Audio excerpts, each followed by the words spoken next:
Hi, can you hear me? Just wanted to take a few minutes to recap some of the things I talked about at my taping earlier today. This is about the CPAC conference that I attended last weekend in Washington, D.C.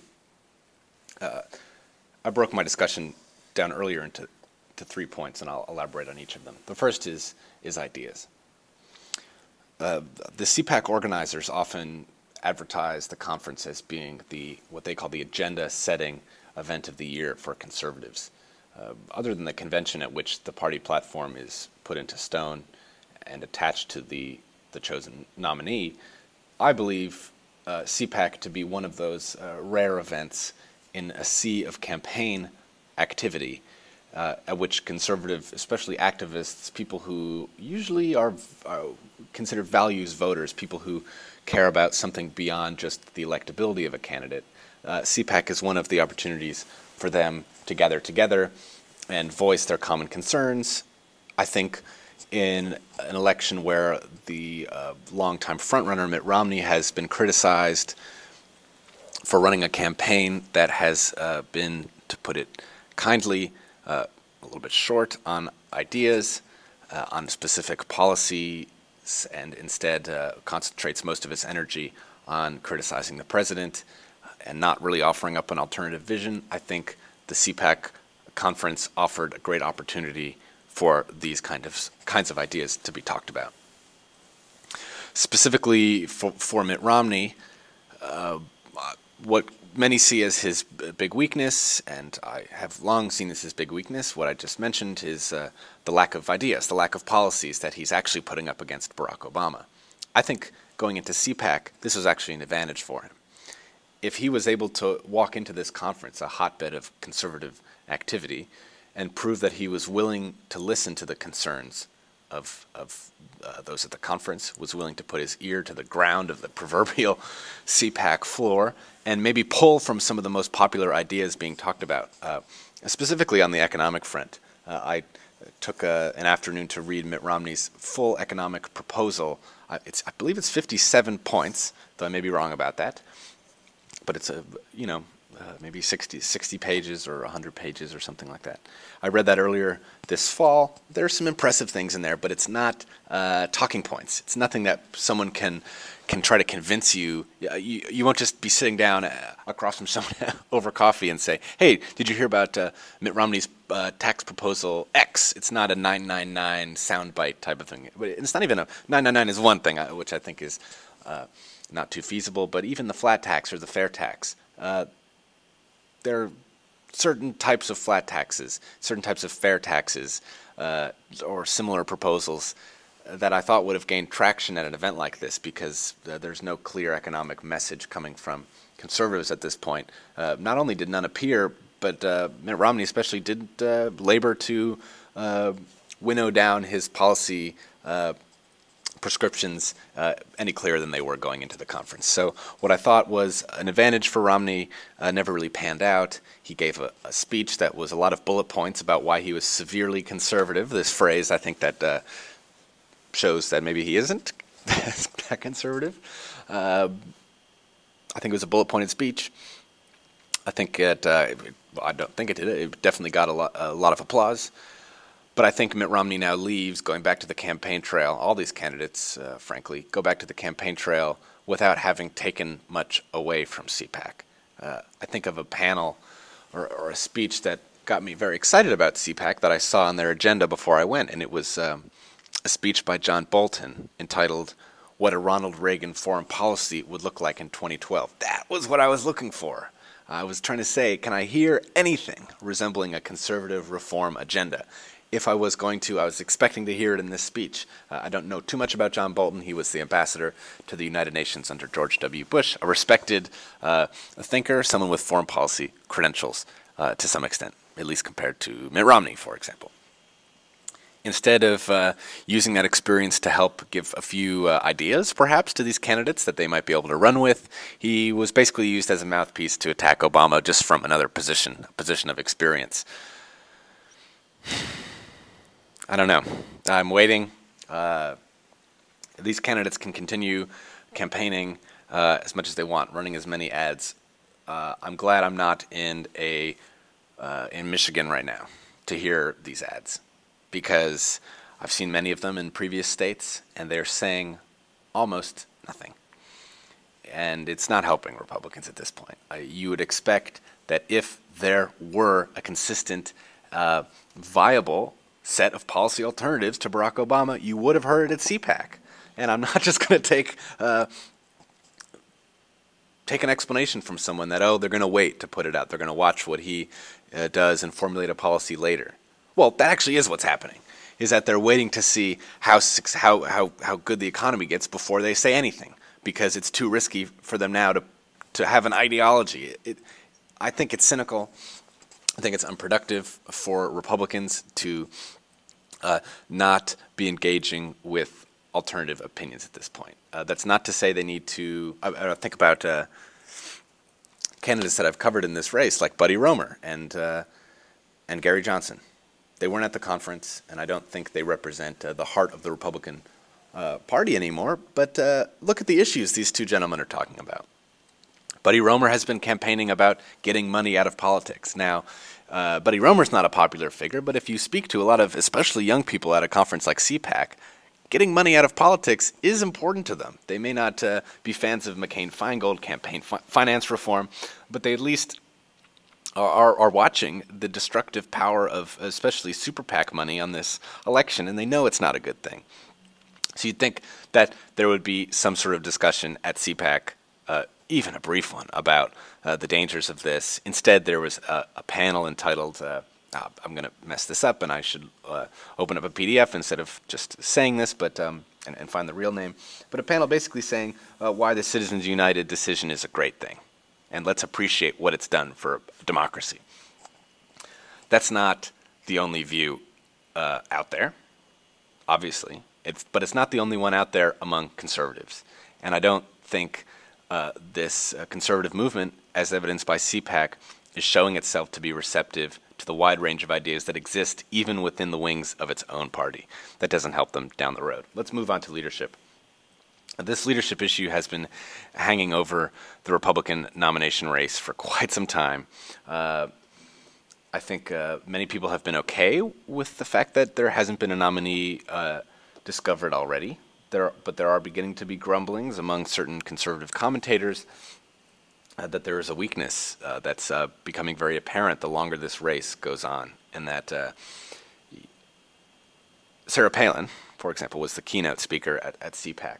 Her takeaway message after the CPAC straw poll results were announced, but by the way, the CPAC straw poll, Mitt Romney won by a relatively small margin over Rick Santorum, and there were very audible grumblings, of stirrings of discontent within the ballroom after those results were announced. I think a lot of people were maybe hoping that at a conservative conference, a hotbed of, as I said, conservative activity, that there would have been some sort of consensus that would emerge about leadership. Where is the leadership coming from? That decision was not made at this conference. So Sarah Palin steps in, delivers a speech which I know a lot of people there liked, which basically says, look, it's okay that we keep fighting. All this competition between the candidates is going to make the inevitable nominee stronger. I think that is basically patting everyone on the back, making them feel like it's okay that they keep putting off a decision and that no clear choice is emerging. I think this speech would have been viable on the Democratic side 4 years ago at this time, when it was Barack Obama and Hillary Clinton. Their competition, though it was negative at times, actually did make both nominees stronger, I thought.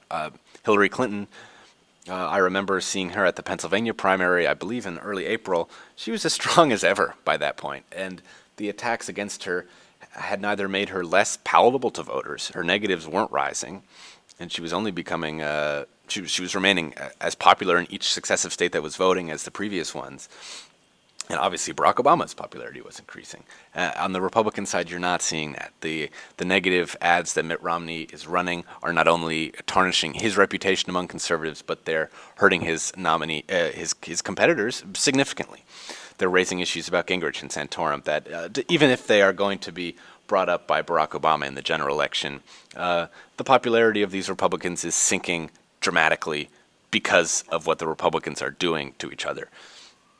So Sarah Palin's message, a pat on the back to people, makes them feel better about going home without having a better consensus nominee than a very tepid endorsement of Mitt Romney. I don't think it is necessarily the best attitude that conservatives need to have at this point. I don't want to suggest that they need to rush into picking a nominee that they aren't going to be happy with in the long run, but I sense perhaps an unwillingness to acknowledge a potential diagnosis of the situation here, which is that this continued battle is not actually making the candidates stronger, that it's a race to the bottom. Sarah Palin's speech goes in the other direction.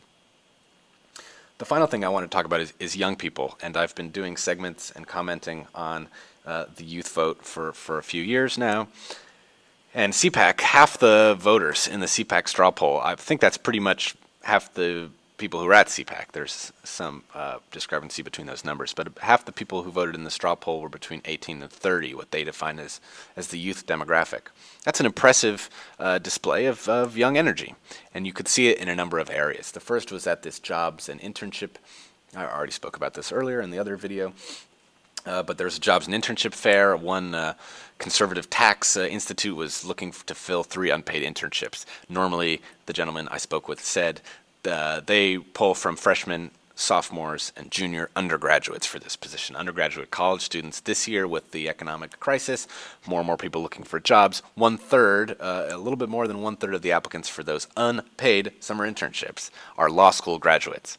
So you think you've put a lot of money into your undergraduate education, and then your law school, and then you're looking for an unpaid internship. So obviously, a lot of this can be explained by the economic crisis, many more people looking for jobs. But there are some added benefits to the Republican cause beyond just the sheer number of people looking for positions at these institutions. I spoke with one woman who was an HR rep for a direct mail advertising company for conservative candidates, and this woman said, look, normally the criteria she uses to figure out who to hire for these positions, these writing positions, are the most technically proficient writers she can find. English students with good GPAs, literature students, literature majors.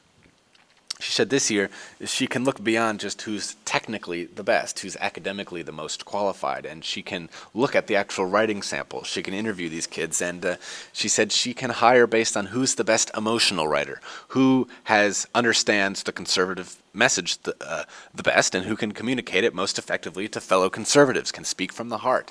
That is a huge advantage that comes with having a large pool of applicants. But I think this really helps the conservative cause going forward. Again, it'll be 4 years, I think, until those young people, this very talented and large class of young conservatives, is able to be close enough to the leadership, the helm of leadership, to be able to affect real change and shake up party politics in this country. But no denying the fact that a lot of these conservative institutions are going to have very strong, committed, and talented conservatives in their ranks this fall, and increasingly so over the next few years. Moving beyond actual young people, there are a lot of young ideas, technologies in their infancy, which I connect with the youth vote. I'll speak about 2 of them quickly. One was called DonorTube. Everyone knows YouTube. It's a video platform, and it's if you look at your video, at the end of it, there are links to other videos. There are comments, there are ratings. There's a lot of distracting things. I spoke with a software developer who's developing a technology called DonorTube, which will help candidates, not just conservatives, but I see the benefit being especially with conservatives, display a campaign video advertisement, and then instead of something popping up asking you to watch a video of a cat or something, at the end of the video there's a link to donate money to the campaign. So this is a way of making especially conservative candidates much more efficient at raising money.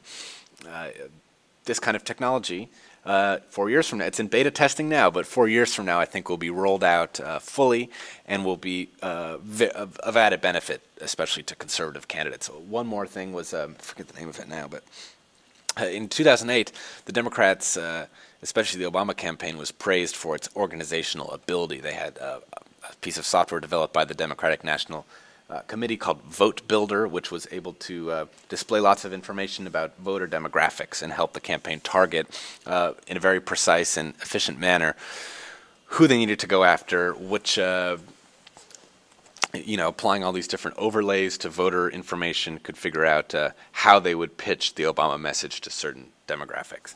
There was an answer from conservatives this year. I was walking through an exhibition hall and came upon a large television screen, and a man was using an overlay to what looked like a Google Maps, but it was this company's own satellite imagery. And I said, oh, type in my zip code. So he went to write into my zip code. You can go down to the street level, see who's voting in each house, who they've been voting for. The house is given a shade of red or blue or purple in between if they're Democrats and Republicans voting in the same house, and lots of overlays. Who's subscribing to what magazines? Whose spending habits are this? Who's that? This is for conservative candidates here. So, and I believe it's also in the beta testing stages, so maybe it won't be fully deployed this year. But that is the beginning of a very strong, very powerful answer to the advantage that the Obama campaign had in 2008. If it can be used a little bit this year, it'll definitely benefit the inevitable Republican nominee. But it will certainly be of tremendous use 4 years from now. So the takeaway message from young people, young ideas, is that there's a lot going on. There's a lot going on, a lot of energy, a lot of people involved here on the Republican side of things. There seems to be a little bit of a lack of cohesion. On the Democratic side, if a young person wants to get involved with Barack Obama, they know where to go. They talk to a representative from Organizing for America in their local community. There'll be Barack Obama field offices opening up tons of places.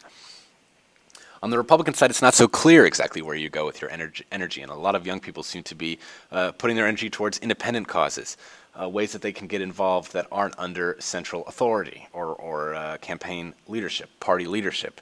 There are advantages to that because their creations, the things, how young people spend their energy are more organic. They're not being told by an employer, here's what you do. People are going out there and creating blogs, creating video activist resources, and doing all these, creating technologies, even applying for jobs. But they're spread out over a large array of areas, and against the Barack Obama campaign in the fall, I think it will be hard for, I wouldn't say a fractured, but a very widespread group of activists to be as effective as a centralized campaign operation. So again, 4 years from now, I think all the things that I was seeing at CPAC really are going to come into maturity, come into full bloom, and be very, very powerful. As for this fall, CPAC, to me, said there is obviously a young talent, young energy, but there's a lack of ideas as far as a coherent policy counter-argument to Barack Obama, and as most of us know and will continue to watch and in the coming weeks in various states that I'll be going to travel around and following this election, there's a problem with leadership, and a candidate has not been settled upon. CPAC did not make that decision, did not bring the time of choosing an eventual nominee any closer. I'll talk to you soon.